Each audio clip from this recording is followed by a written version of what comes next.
Кім лайк басады, Құдай тағала лайк басқан саусағына құт береке берсін. Енді лайк баспағандарды ештеңе айтпай ақ қоямын, өздерің біліңдер. Армысыздар қалың елім қазағым, армысыздар алталаш, алдарыңызда Серікжан Біләшұлы. Алғашқы орыс соғыс қылмыскері Украинада сотталатын болып жатыр. Алғашқы орыс соғыс қылмыскері әлемдік деңгейде бірінші рет міне сотқа тартылды. Бұл туралы осыдан 2 сағат бұрын Әл Жазира телеарнасы ресми түрде хабар таратты.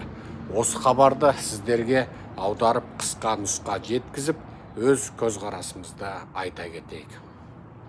Бұл хабарда Russian soldier pleads guilty at Ukraine war crimes trial дейді. Міне жерде орыстың Сергей Вадим Шишимарин деген міне. Бұл Әл Жазирадағы міне мына хабар, міне көздеріңізге анық көрініп тұр ма? Міне.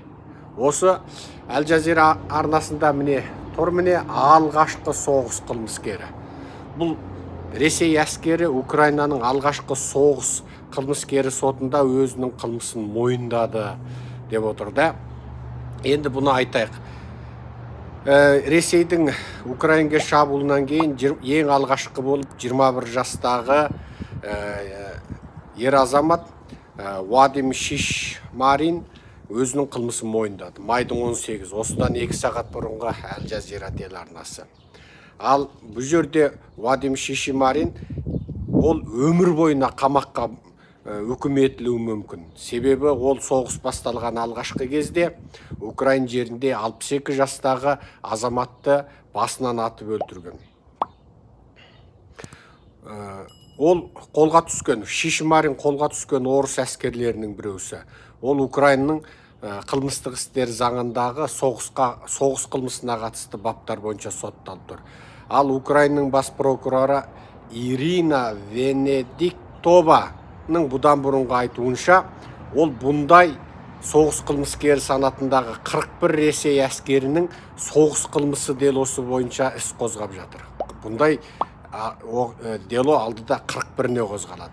Бұлардың қылмыстары халықтық қарапайым тұрғындардың жаңағы тұратын нысандарын қирату, қарапайым бұқараларды өлтіру, басқыншылық зорлық жасау және тонаушылық жасау.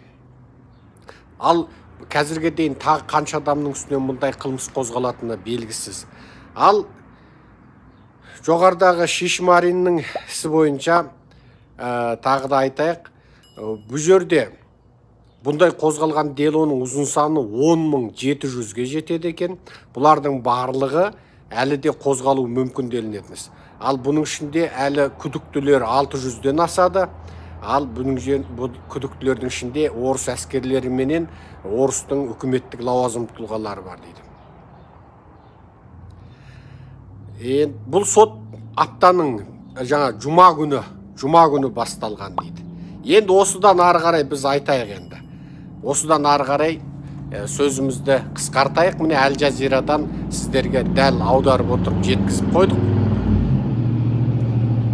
Бұл Қазақстандағы ұлттық қауіпсіздік комитетіне, Қазақстандағы Назарбаев Тоқаевтың жазалаушы отрядтарына, полицейлеріне, прокурорларына, судьяларына ескерту. Міне Путиндік режим дүние жүзі бойынша бірінші рет сотқа тартылып тұр. Ол бүгін Вадим Шишиман сотталып отыр, ертең Путин сотталады. Арғы күні Тоқаев сотталады. Тоқаевтың тұтас командасы анау жағымпаз, ұрығары, қарақшы, депутат, министр, облыс әкімі, ауданы әкімі, анау киімбінің бастығы, полицияның бастығы, прокуратор, судья бір қалмай сотталады. Мынау сендерге берілген ескерту. Батыстық демократия жеңеді. Ал диктатура, ресейлік диктатура құриды. Ресей мәңгі бақи есін жия алмайтындай, қансырап жататындай, бұл соғыс аяқтамай ұзаққа созылуы да мүмкін.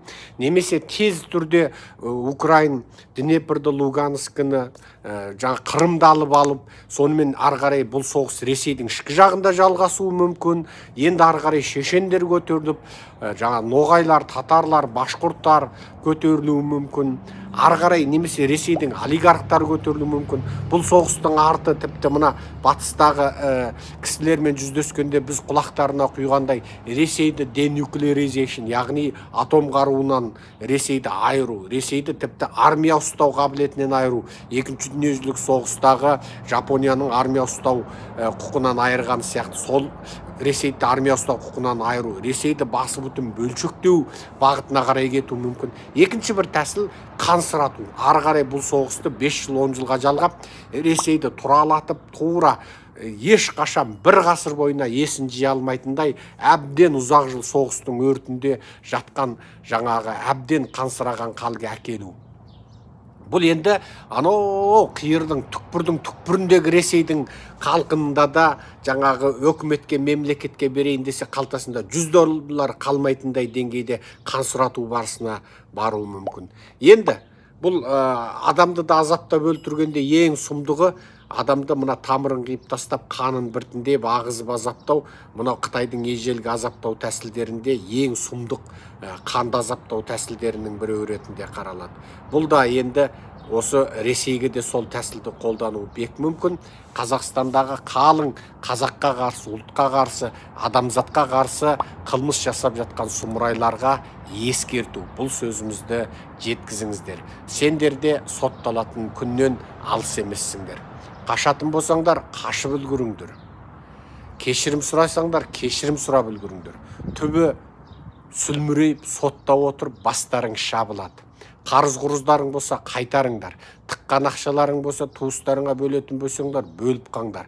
Халыққа беріп, қайырымдылық жасайым десеңдер, жасап қалыңдар.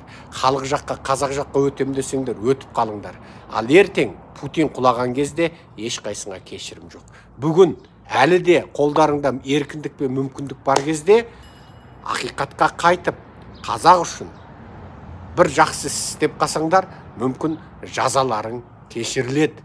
Мынау жап-жас 21-дегі жігіт не болды? Міне, орыстық шовинизммен, расизммен, рашизммен ауырды, импершілдікпен ауырды. Міне 21 жаста 62-дегі шалды өлтірді. Не тапты? Енді өмір бойына оны күтіп отырған өмір бойына бас бостандығынан айырылу. Міне, ал пропагандаға сеніңдер, ал мәңгілік өмір сүрем деңдер.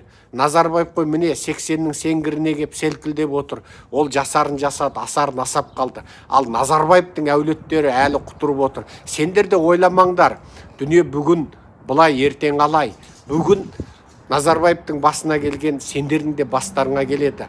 Тырқыратып отырып, қуып отырып, әлемнің барлық жерінен қайда қашсаңдар да ұстап алып отырып, шырқыратып отырып, соттаған кезде анау тоқалдарыңнан тартып, ресми, бейресми қатын-қалаштарыңның атына жазған, нағашы жиендеріңнің аттарына жазған мал мүліктеріңді тәркілеп, шыңғыртып, анау шетелде үпілеп, оқытып отырған ұл-қыздарыңды да шаштарынан сүйреп әкеп Қазақстанда соттағанда, сонда еңірейсіңдер. Оданша бүгін ақиқатқа қайтып, бүгін мына Назарбаевтық, Тоқаевтық режимді құрту үшін, қазақты азаттыққа жеткізу үшін жұмыс жасап, қылмыстарыңды жуыңдар. Құрметпен, Серікжан Біләшұлы. Менің бұл сөзімді бүкіл желіге салыңыздар, таратыңыздар. 100 сұмырайдан 1 сұмырай болса да оянып қалса, ол қазаққа пайдалы.